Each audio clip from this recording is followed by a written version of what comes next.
Good afternoon. Today I've got a great little show for you today. So we're going to talk about 6 things you can do if meditation is too hard. Because I hear quite often, because I run these community meditation classes from the shop, and often people say, well, it's too hard.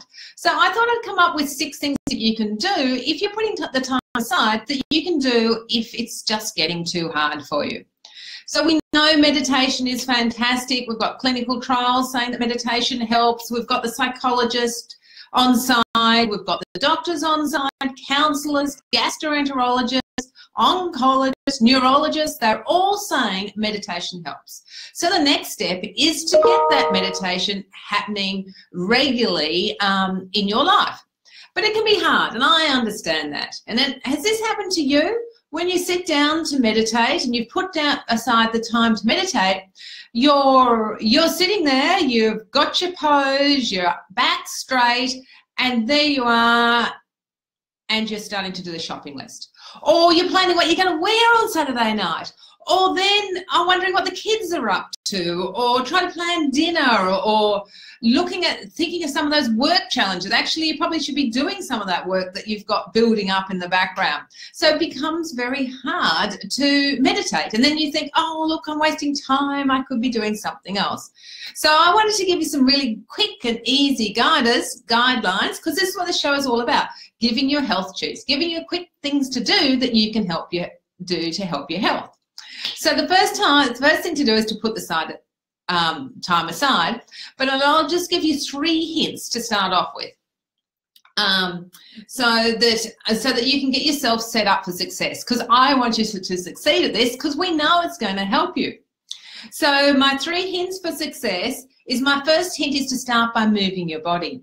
So when I say moving your body, you want to really concentrate on that movement. So it doesn't have to be anything too big. So it might be just opening and closing your hands. It might be stretching to the roof, or stretching to the floor, or doing a little back stretch. But as you're doing this stretching, start thinking about how your body feels in this stretch and what's happening in your body as you're stretching. And so do this just for a few minutes, just to feel that stretch and see what's happening. Then the second hint is to start bringing your breath into it. So watch your breath going in and watch your breath going out. See if you can feel the breath on the inside of your nostrils. See if you can feel the breath going in and going out.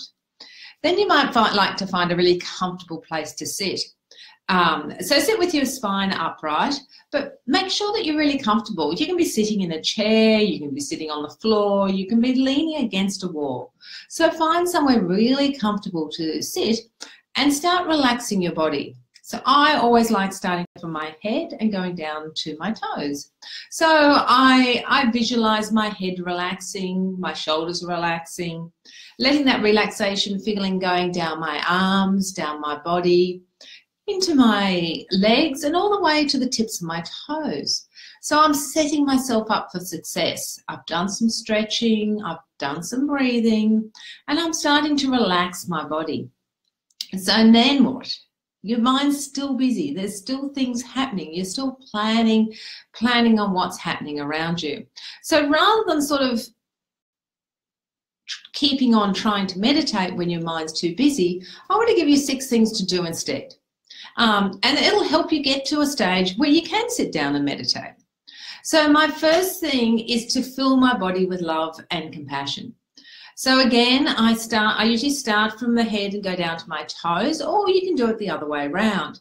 So start imagining your color, whatever color it is that represents love and compassion to you, and imagine it filling the inside of your body. Imagine it filling your head, filling your body, going down to your arms, going down to your legs.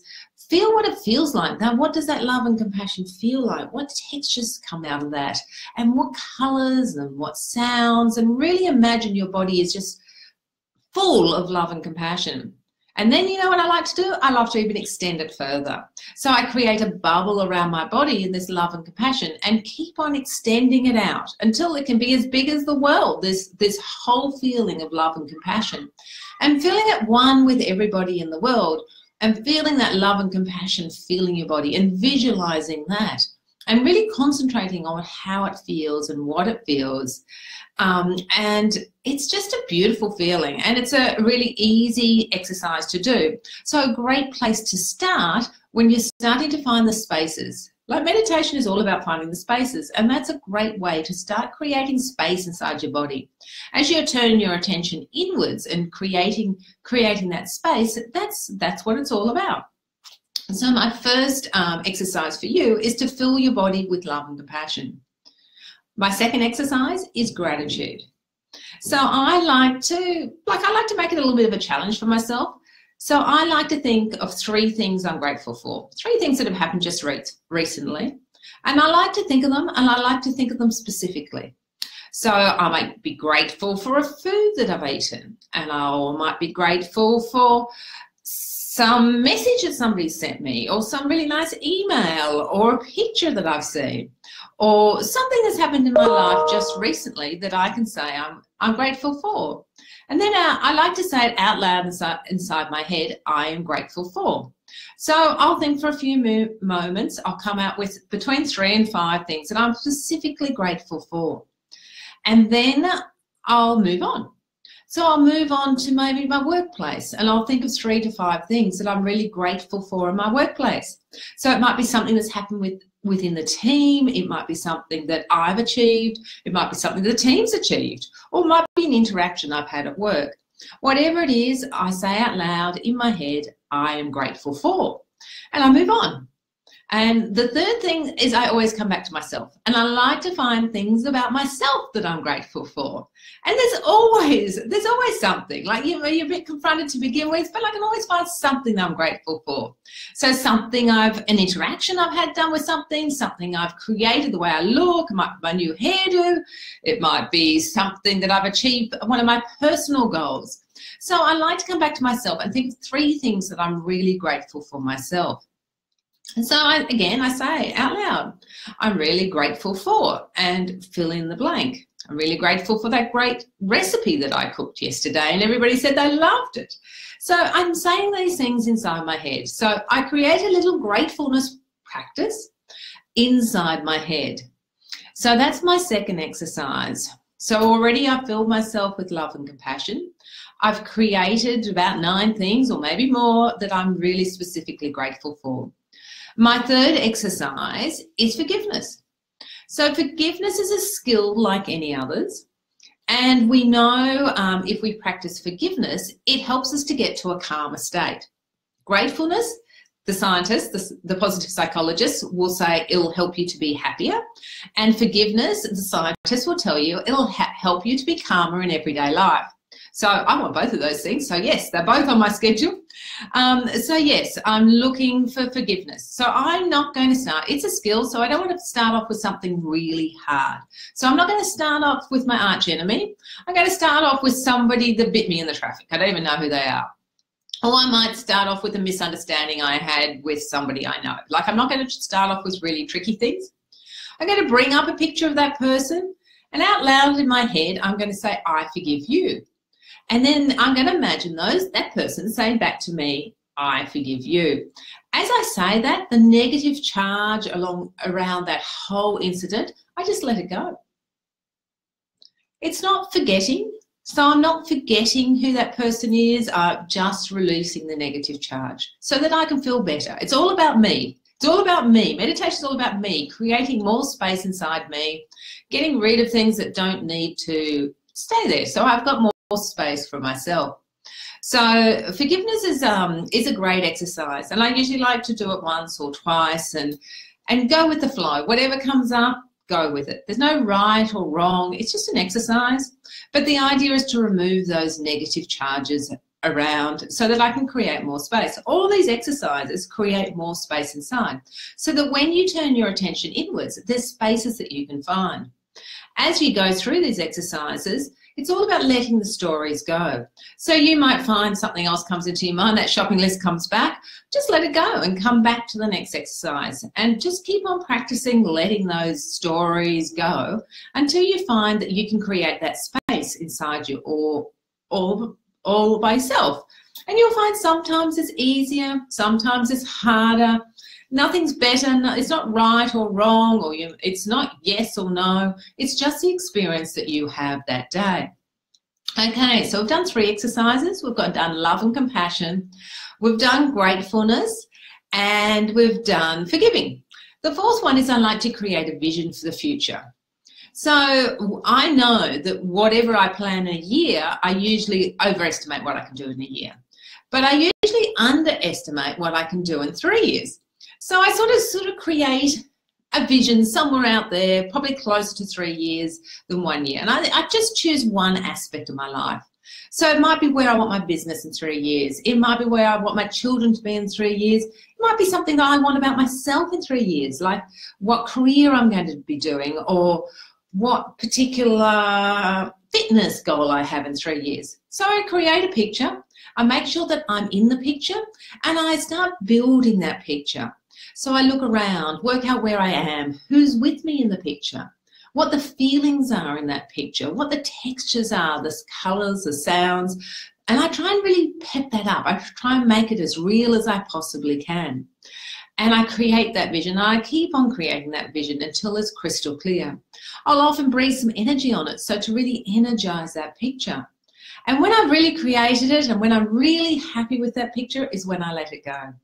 So I just let it go out there. Sometimes I'll put it in an envelope and post it out into my future, just a little thing I do. But it's the creation of that vision, that vision that we're going to work towards is part of that exercise, about creating that space inside you, some aspect of yourself that you want to put out into the future. So that's my 4th little exercise.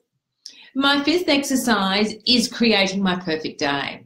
So I might already know what I'm doing for the next 24 hours, but the question I ask myself is what could happen during any one of those little diary entries or any one of those little things that I've timetabled in. What would happen to any one of those entries to make it perfect? So would it be the connection I have with the person? Would it be how I feel inside me? What sort of feeling or mindset that I want?